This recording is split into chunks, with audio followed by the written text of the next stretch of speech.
Bonjour à tous, il est 8h40 du matin et je viens d'arriver à Berlin. En fait, Berlin est une ville tellement immense que lui consacrer un seul numéro n'est pas suffisant. Donc, quand je l'ai quitté la dernière fois, je me suis dit que j'y reviendrais. Ben, c'est ce que j'ai fait. Cette fois, on est en hiver, donc l'atmosphère de la ville en sera certainement changée. Et c'est ce que je vais essayer de découvrir en fait. Donc je vais essayer de me faufiler là où j'ai pas pu aller la première fois.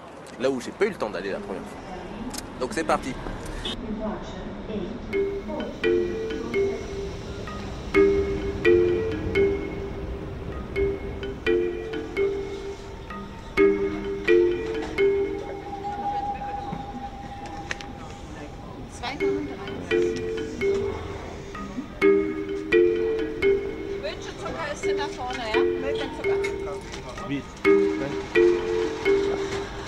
Là je suis dans la gare Hauptbahnhof et en fait c'est une gare qui est immense. Donc il faut que je trouve le métro. Il doit être par là.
Un des symboles de la ville de Berlin, c'est Ampelmann. Qui est Ampelmann? C'est ce petit bonhomme rouge et vert que l'on voit dans les feux de signalisation. Et donc ce qu'on voyait surtout à Berlin-Est.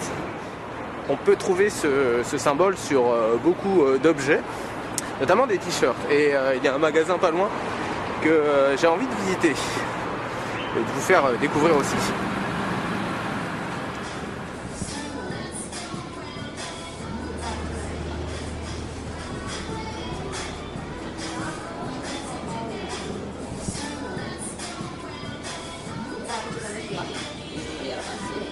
Pourquoi Ampelmann c'est le symbole de... Ah bah, je sais pas. Ampelmann c'est le symbole de Berlin, j'arrive pas à comprendre. Je sais pas.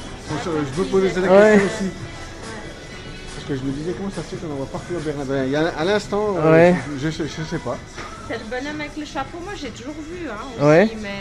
Pourquoi? Je me dis pourquoi ils ont symbolisé cette ville avec ce petit... Le personnage, oui. En fait je cherchais à savoir l'histoire du... Pourquoi? Oh, pourquoi? Dans la boutique, je me suis dit, mais comment ça se fait qu'il y en a partout à Berlin? Enfin c'est drôle. Ouais, les petits bonhommes, les feux rouges, c'est le bonhomme. Passer. Et puis après, il y en a partout. Ampelmann, il s'appelle en plus. Ampelmann, ouais, c'est marqué. C'est marqué en énorme. Il y a des tongs Ampelmann. Il y a même pour se laver Ampelmann. Le kit. Le kit.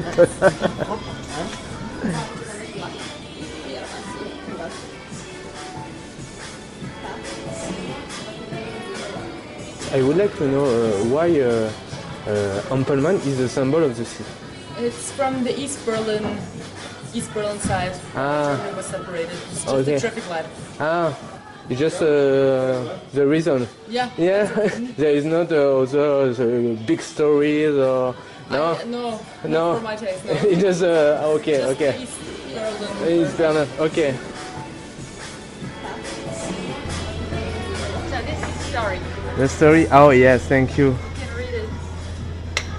From the East German, from the East Berlin. Yes, This sir. is the traffic light man. Yes.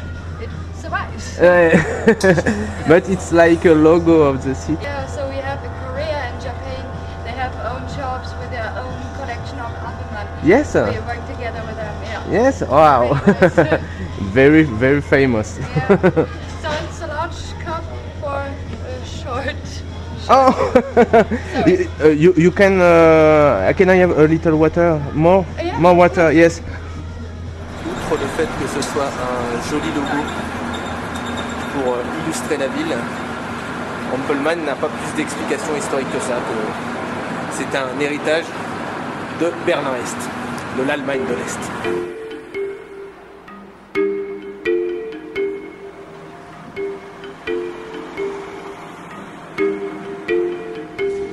Kurfürstendamm. Kurfürstendamm. Kurfür. Là, je me dirige vers les Champs-Élysées de Berlin. Kurfürstendamm. Kurfürstendamm. Pour y aller, il faut emprunter cette espèce d'immense gare. Comme tout ce qui est à Berlin, c'est immense. Alors celle-là, elle est énorme.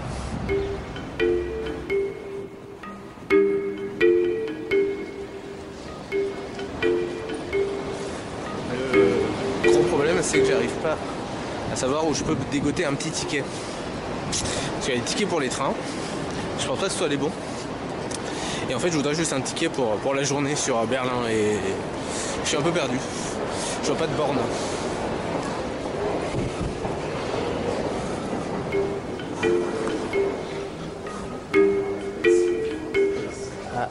I would like a ticket for 24 hours. Just for no. Berlin. No. We have a day card, a daily ticket, Yeah. and not 24 hours. 3 o'clock in the night, finish. Okay. Yeah? Just for the day. For me, yes. Okay? Yeah. It's €6. €6.70, Okay. only Yes. Berlin. Okay. Yeah? And the ticket validated on Okay. the platform in the first time. Thank only once. Okay. Thank you. Thank you too.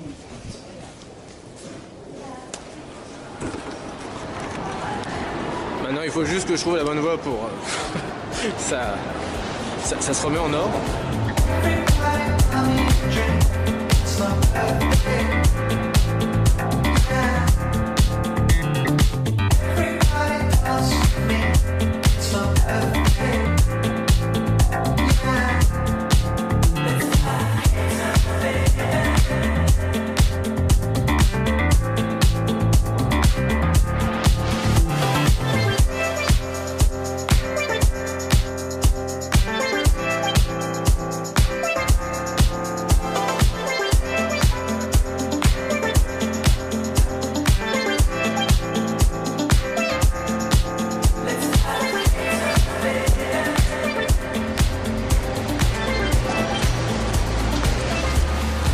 Je suis donc dans la Kurfürstendamm. Kurfürstendamm. Toujours aussi difficile à dire. Ici, toute proportion gardée, c'est un peu les Champs-Élysées de Berlin. Les boutiques prestigieuses, haut de gamme. Et donc il y en a une qui est particulièrement plus connue que l'autre, c'est le KaDeWe.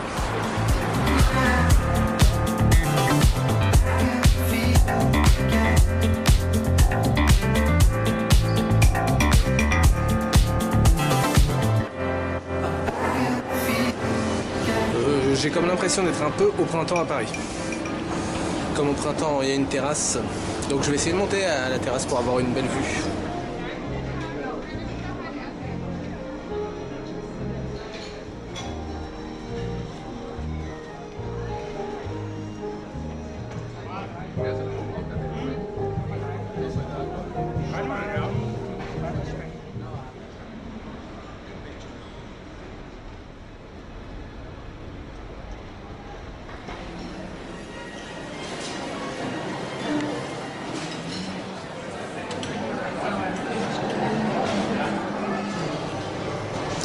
magnifique vue, mais il n'y a pas de terrasse et il y a des tables qui bloquent. Donc c'est difficile de faire des prises de vue qui rendent compte de la réelle vue que l'on a. Ça vaut le coup de venir ici seulement si on vient déjeuner ou si on vient boire un petit café ou un thé ou un chocolat. Sinon bon.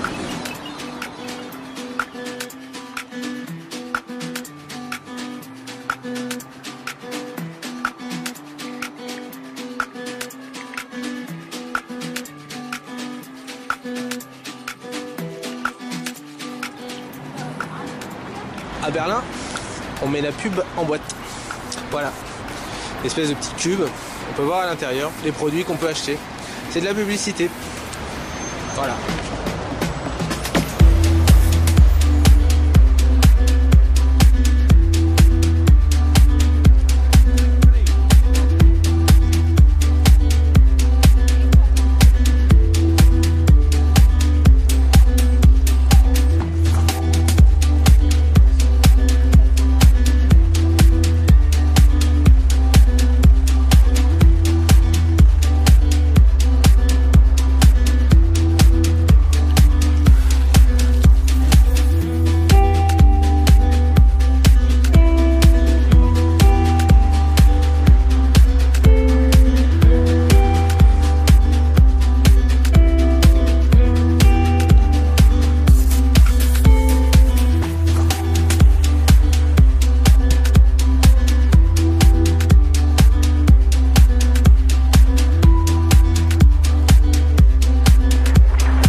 heartbeat when I'm all alone.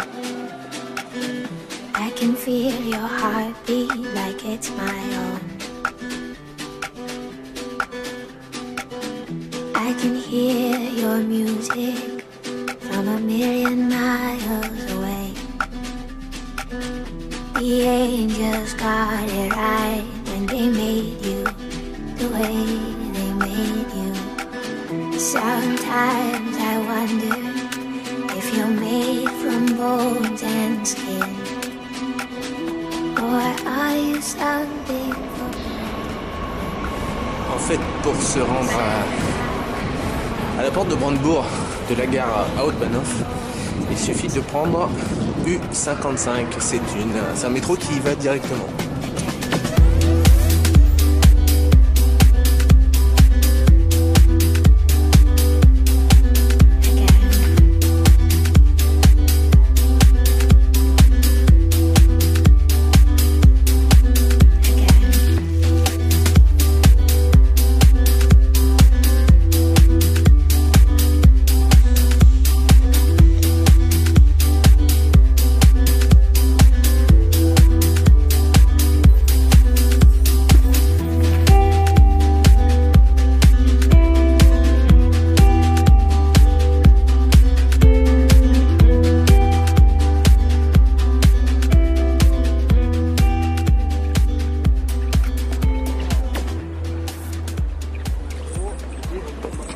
Je me trouve sur la place de Brandebourg où j'étais venu faire un petit coucou à la porte.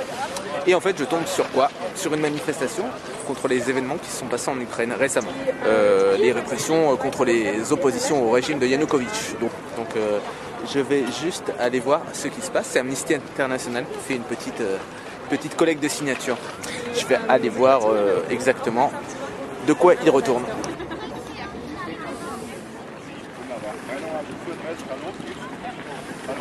Donc la police arrive et essaye de poser des questions. En fait, je comprends rien. Mais... What is the power of a petition against a dictator?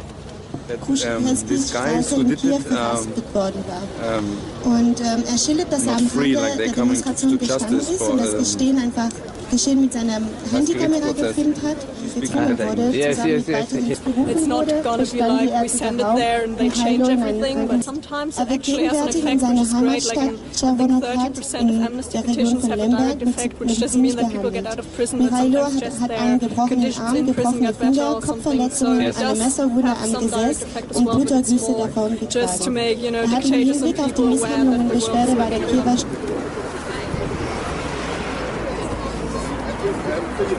we're like collecting signatures and petitions for people who demonstrated in Ukraine recently and were, you know, beaten or put into prison, stuff like that. And also we obviously want that the people who did this are punished for what they did, so the authorities are punished.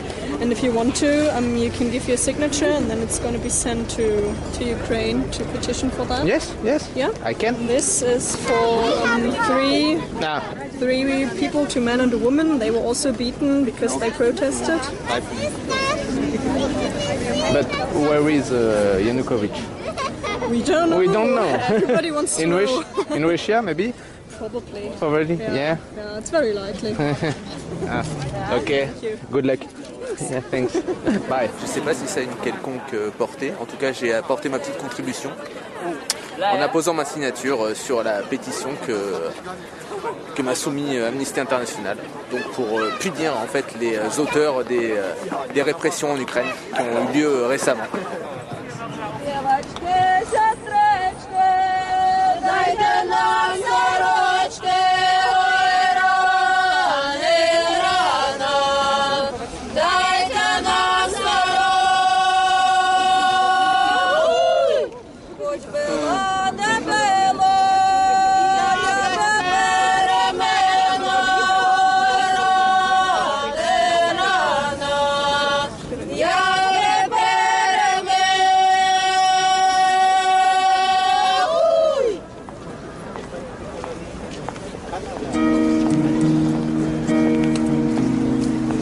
She tied you to a kitchen chair.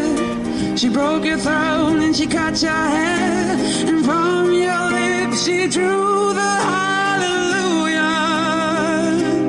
Hallelujah. Hallelujah. Hallelujah. Hallelujah.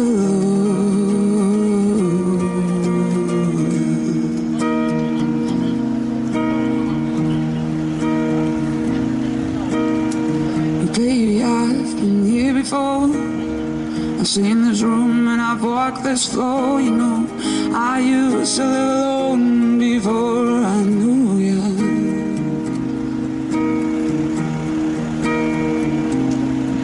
And I've seen your flag on a marble arch. Love is not a victory march. It's a cold and it's a broken hallelujah. Hallelujah, hallelujah, hallelujah, hallelujah.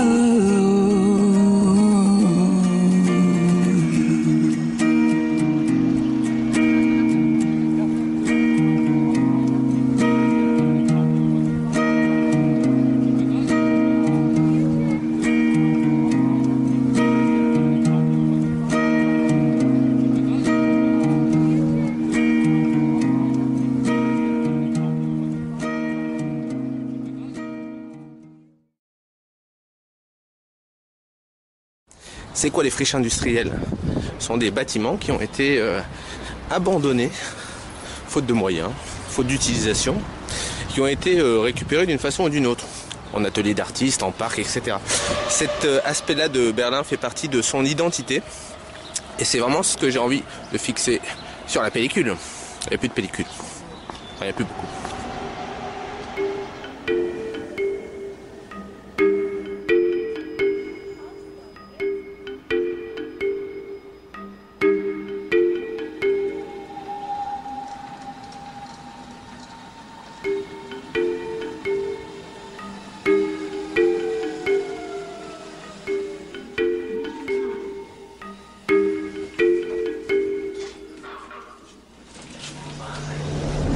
Ce qui est marrant avec Berlin, c'est qu'on a l'impression que quand on prend les transports en commun, on s'en va à la campagne. Mais non, derrière c'est pas la campagne, c'est bien Berlin encore. Ça y est, je suis à la station Priesterweg et c'est ici que nous allons voir un parc qui s'appelle Südgelände. C'est par là.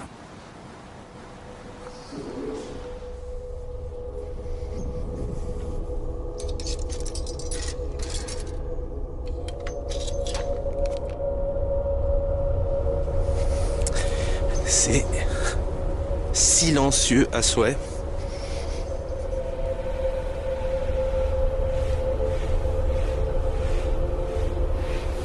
Cet endroit s'appelle Südgelände.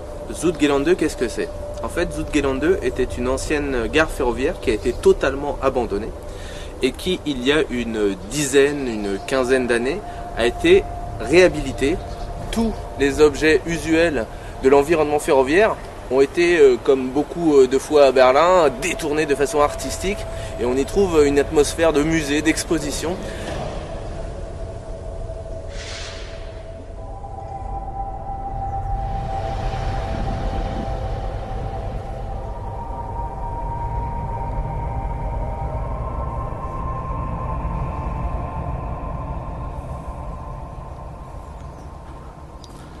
On a du mal à imaginer qu'on est dans une des plus grandes capitales d'Europe, voire du monde, et qu'on peut être isolé de tout à l'intérieur même de cette grande ville.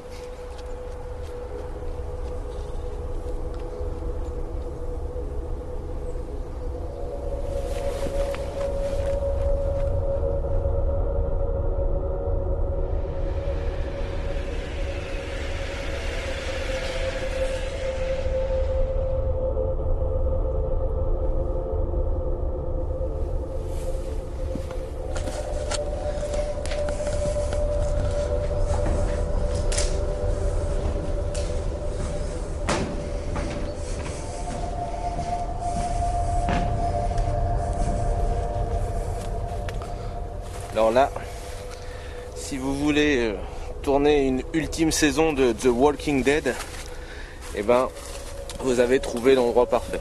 C'est phénoménal.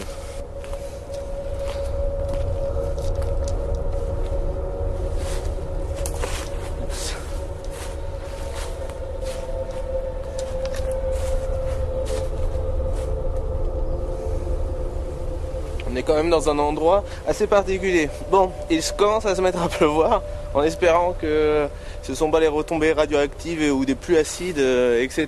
Parce que j'ai l'impression qu'une bombe nucléaire a tout rasé.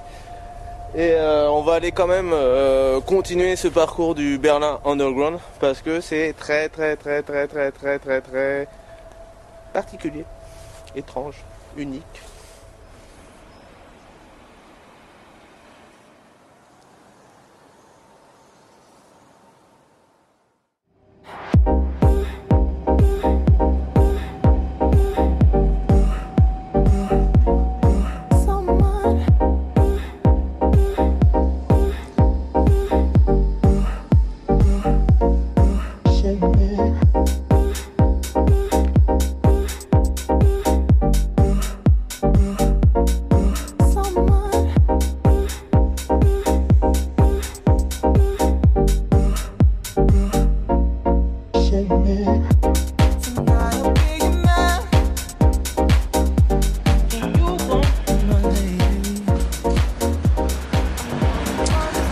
Comme mes compétences dans le Berlin Underground sont relativement limitées, j'ai fait appel à Adrien. Adrien, il est français et il est un peu expert de cet aspect-là de la ville. Donc on le retrouve à la gare Ostbahnhof pour une visite complète. On s'attendait pas au début de l'Lycée Galerie. Au début de la Lycée Galerie, j'ai pris un peu de retard, je suis désolé.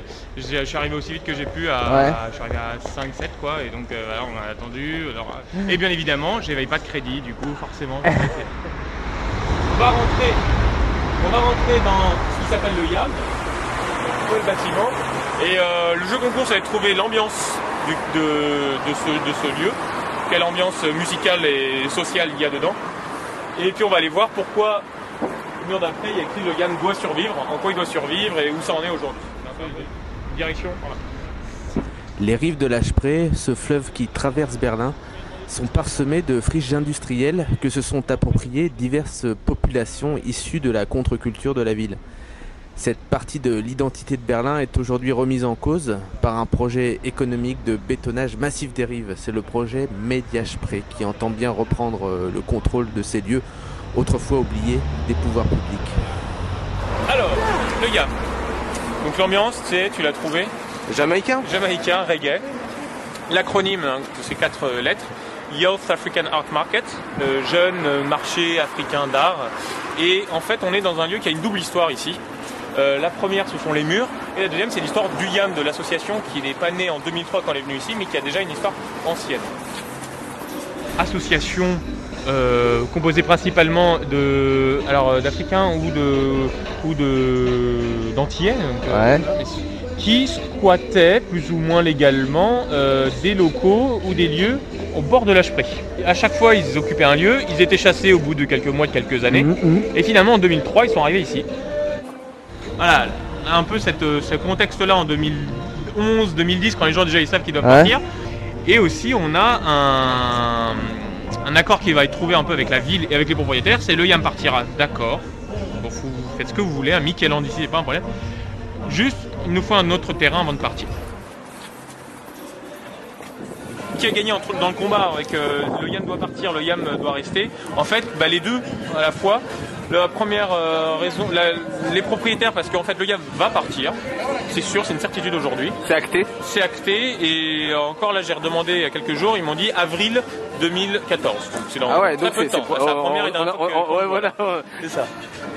Et enfin deuxième et dernière fois que tu le vois. Et deuxième chose, c'est aussi le YAM qui a gagné, parce qu'ils ne vont pas disparaître. Ils vont, comme c'est arrivé plusieurs fois dans le passé, déménager encore une fois. Le terrain, il est à 500 mètres par là-bas.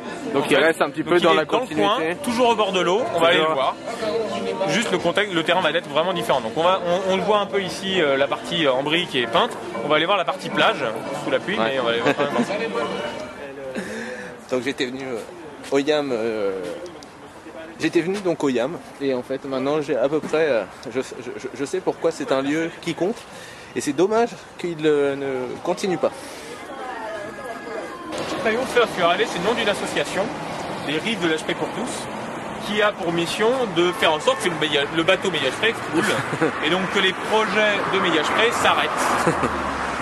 On a le grand immeuble en construction là-bas, il y a eu plein de manifestations contre les débuts des travaux. Il y a plusieurs manifestations régulièrement contre l'avancement des travaux.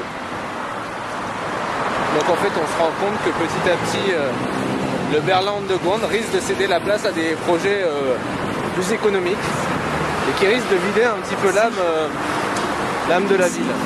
Et c'est vraiment dommage parce que c'est toute une partie de l'identité de la ville qui serait balayée.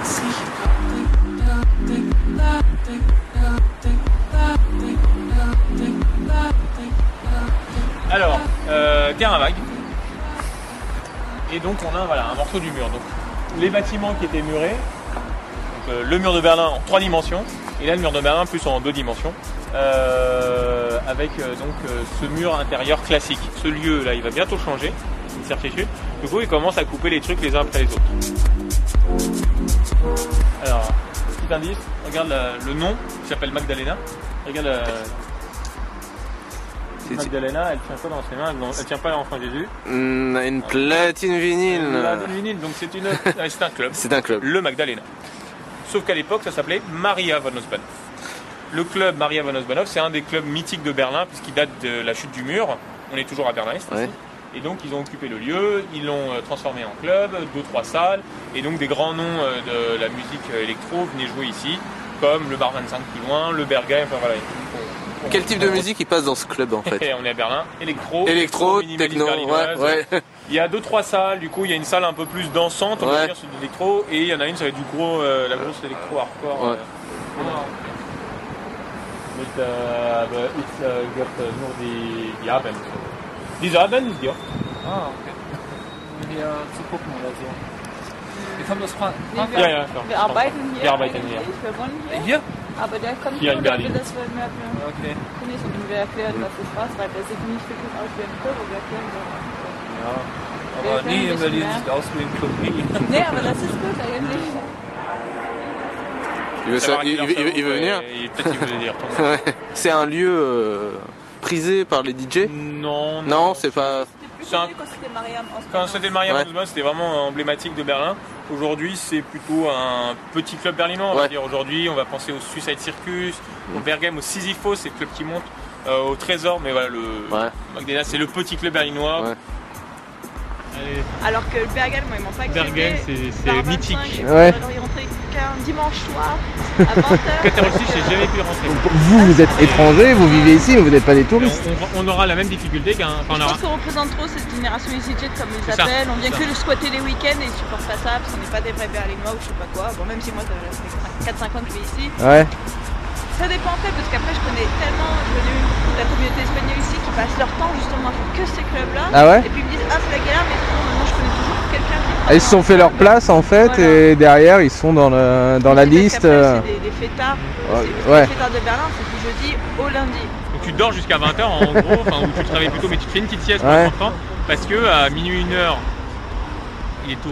Plutôt vers 1h, 2h, tu rentres en club et tu restes jusqu'à 8-9h le lendemain matin, minimum, tu peux rentrer jusqu'à 10h et tu changes de club. Personne s'habille, parce qu'il faut pouvoir marcher. Oui, parce que tu fais la tour, tu fais la... Tu marches, l'hiver il fait froid, donc tu auras ton gros manteau machin. Le before, le pendant, le after. Et les gens ils vivent de quoi alors à Berlin? Les gens qui font ça ils vivent de quoi à Berlin? Des prestations en fait et c'est une classe, une casse. Donc dans un bar, dans un supermarché, tu vois des trucs comme ça. Beaucoup sont artistes. Tu viens à Berlin, beaucoup de notre génération viennent parce qu'ils sont peintres, musiciens, théâtre, etc. Du coup tu vas passer à Berlin plus ou moins longtemps, où tu vas être autour de cette vague-là, donc tu vas t'intéresser à tout ça, tu vas venir à Berlin. Alors là j'ai toujours l'impression d'être dans une série de post-apocalyptique. Ah, il y a des endroits à Berlin, c'est un peu ça. Le Nec Plus Ultra, c'est le parc abandonné. Il y a un parc ici, un parc d'attraction de Berlin-Est, qui est abandonné. Ils sont en train de refaire les travaux maintenant. C'est assez compliqué d'y rentrer. Mais pendant longtemps, tu pouvais rentrer sans trop de difficulté. Et tu as des dinosaures en carton-pâte qui sont tombés, la tête est décapitée. T'as un ancien truc, genre village du Moyen-Âge à moitié défoncé. Tu rentres dedans. En plus, il y a une usine au fond, donc où il y a un bruit lointain industriel. Et tu as une grande roue avec un bruit qui rouille. Un bruit comme ça permanent. Tu rentres dedans, tu fais waouh, j'ai envie de tourner un film direct. You know this is the old ice fabric? Yeah, that's it. But it's closed now. Okay, you can go in. You can go in. You can try. You can try, but it's dangerous. The only thing is the village Tipiland. It's open, so the entry is here, and you are around the what's that? They live there? The people live there, so you can ask and speak with her and very nice people. We came here, they told us there were guys watching it actually because it became unsafe. It's unsafe and want to be the same thing to the other side. You're here from Berlin? Yeah. Okay, you give a guided tours. Exactly. Okay, and what kind of guided tours is that? We make the tour of Kreuzberg, etc. in our people. Okay. If you want to try to go on the empty land, it's a little bit complicated, but it's already possible. There are just some guards sometimes. No? It's the park, the old park, completely empty. Planterwald. God, I can see a fit. God, I can see a fit. God, I can see. God, I can see a fit. God, I can see a fit. Skermaren a une alternative pour Kreuzberg. Die Mauer mit Berner Straße, Bern mit einen Fuß, etc. Jetzt wird eine Bar. Ah, ist eine Bar. Genau. Noch ein Bar. Okay. God, I can see a fit. God, I can see. God, I can see a fit. God, I can see a fit. Donc ici on est au Gorlitzer Park. Donc Gorlitzer, qu'est-ce que ça veut dire? C'est de Gorlitz. Gorlitz c'est une ville en Allemagne, à la frontière polonaise aujourd'hui. Et avant ici, c'était une ancienne gare. On a d'anciennes structures de la gare, on voit les deux poteaux en briques. On rajoute un toit de chalet et on a l'impression que c'est un gros bâtiment alors qu'en fait c'était un morceau de la gare. Et juste pour dire qu'il y a des dealers. Ouais, il y a des dealers, on va en voir. Il y a des dealers, donc il faut se faire discret, donc la caméra, on va la ranger et on va être... Ouais. Non mais on peut parler. Ouais. Tu peux filmer, c'était juste l'autre qui avait l'air vraiment... C'est le côté ostensible. C'est ça. Bon, bah alors, celle-là, je vais essayer. Bon, on va voir. On va être prudent, bien là. Les dealers sont là, mais c'est un tiers, on va dire, des gens qui, dealers et clients qui sont là.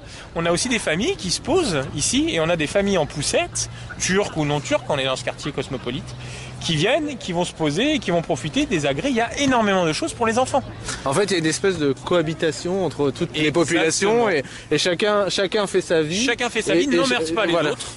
Et les dealers le savent très bien, s'ils veulent rester ici... Il ne faut pas qu'ils commencent à embêter la population qui vient se détendre. Exactement. Et de temps en temps, il y a des mecs qui font n'importe quoi et tu vois des familles qui ne se laissent pas faire. Et ils savent très bien que c'est illégal. À Berlin, c'est tout aussi interdit qu'ailleurs. Là, il y a eu une... Pétard. La première fois que j'entends un gars, il n'y a aucun risque. Il n'y a aucun risque. En fait, nous sommes à Marseille. Voilà. Ça va? Bon, de Paris? Ouais, en plus, on vient de Paris. Ça va bien? On vient de Paris, ouais. Ça marche bien la vitesse? Ouais. Ils viennent de Paris aussi? De Paris? Non, moi, portugais. Ah, Portugal, Lisbonne. Lisbonne. Oui? On veut pas. Non, merci. Ok. Ciao. Ce parc, il est trop bien pour les familles, mais il faut faire attention parce que faut quand même un œil averti. Enfin, faut. Un peu, j'ai assisté une fois à un père qui était là, ouais, j'appelle la police et tout avec ma fille, ouais, je les prends en photo et tout. Et qui fait, mais gars, il était même pas violent, le gars en face, ouais, on se casse. Hein, franchement, c'est gentil, merci.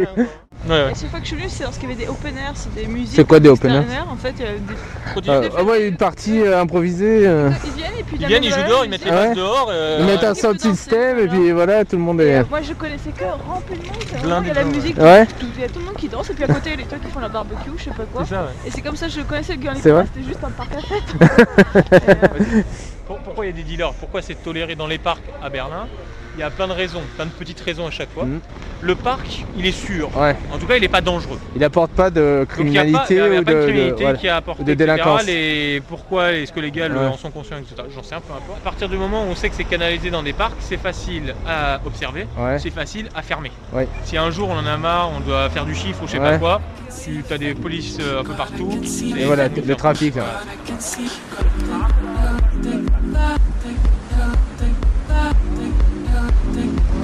C'est un artiste italien qui s'appelle Blu, B-L-U, et il fait entre autres à Berlin des grandes œuvres comme ça, il en fait partout ailleurs en Europe et il fait des œuvres magnifiques. Je te conseille d'aller voir sur internet, tu tapes Blu, et il fait des vidéos incroyables de motion picture vraiment superbes. Ici, le monstre qui avale des gens, c'est des gens. Et il avale une personne en blanc, on voit tout de suite voilà. Donc c'est toujours des œuvres psychologiques, politiques au final, parce que ça peut être, ça peut être ce qu'on veut.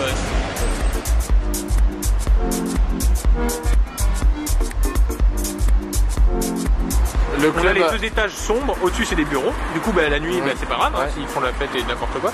La plateforme c'est pour les fumeurs, c'est un club non fumeur, exceptionnel à Berlin. Les gens vont dessus et alors là t'as vue sur la Spree, t'as vue sur le pont où on se trouve, t'as vue en face sur un gros bâtiment aussi magnifique. En fait toi t'es défoncé, à moitié bourré, machin, tu danses, tu sues, machin, tu te poses fumer une clope.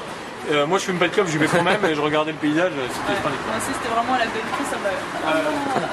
Il y a un nom ce pont, pardon? Oui, alors c'est un des noms incompréhensibles, Robert Baumbrücke, le pont au-dessus des arbres. Et c'est le pont des Töffers aussi ici, parce que c'est le pont de la soif, ou des assoiffés plutôt, parce qu'on avait des bistrots, des clubs là-bas, et on en a d'autres là-bas, donc toute heure du jour et de la nuit, tu as des gens qui sont à moitié bourrés, voire complètement qui passent, et aussi souvent, tu as des gens qui jouent de la musique ici. C'est un peu genre comme Saint-Michel et tout. C'est vraiment agréable d'avoir des artistes en herbe.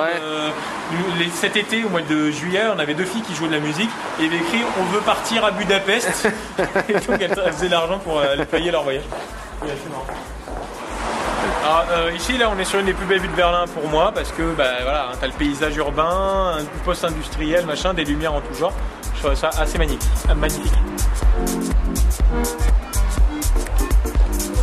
Voilà, c'est sur ces images que s'achève le panorama du Berlin alternatif. Exactement, et donc suite à Leipzig, qui sera une continuation du futur de Berlin. Tu nous diras comme ça. On va faire un tour. En tout cas, Adrien, merci d'avoir participé à... Samuel, bonne continuation pour toi. À bientôt. Ciao.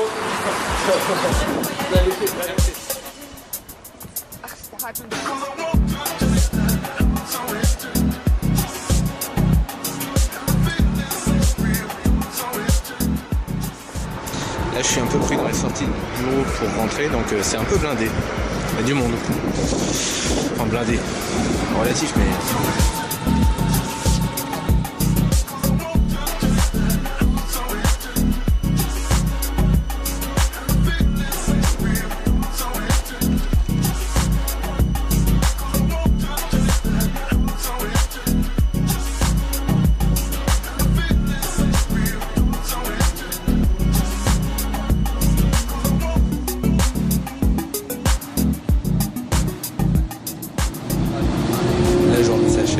J'ai les pieds explosés par la visite.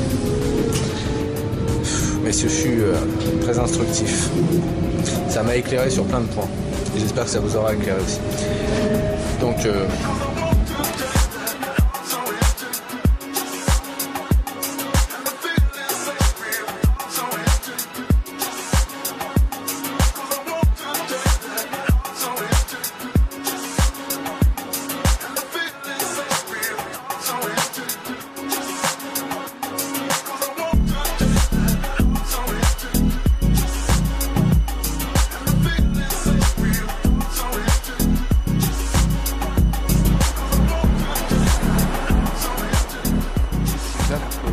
c'est une piste cyclable qui relie Berlin à Leipzig. Sans arrêt. On peut, si on part de là, on va tout droit, on va à Leipzig. Yeah. Donc ça, c'est la ligne du mur. Hein? Oui, en fait, le mur passait ici. Et en fait, on peut suivre l'ancien tracé du mur tout autour de Berlin. Là, je suis en secteur russe. Et là, je suis en secteur américain. Il te faut un visa pour passer de l'un à l'autre. Ah ouais.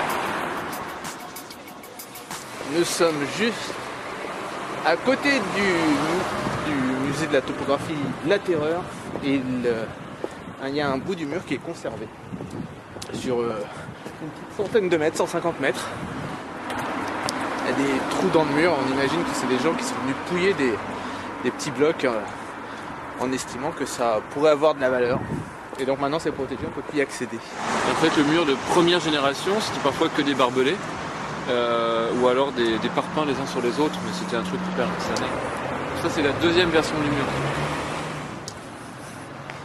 Là on peut faire un tour en montgolfière et voir tout Berlin. Sérieux? Non, je sais, j'ai entendu parler de ça.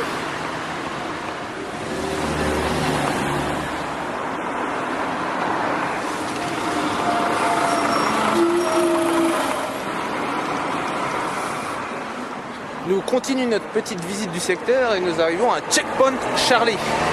Donc c'est le passage de Berlin-Est dans le secteur américain de la ville.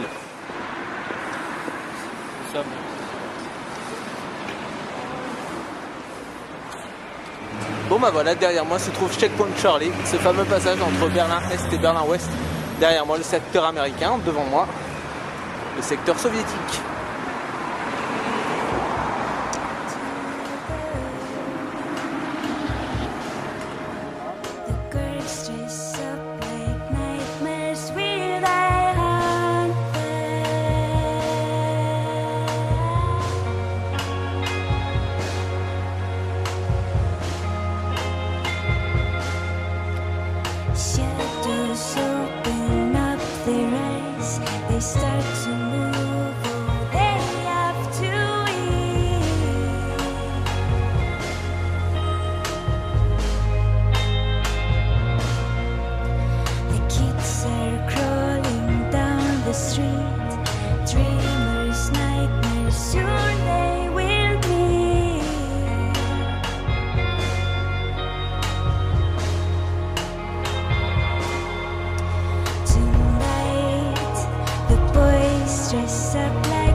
C'est l'heure de s'en aller de Berlin.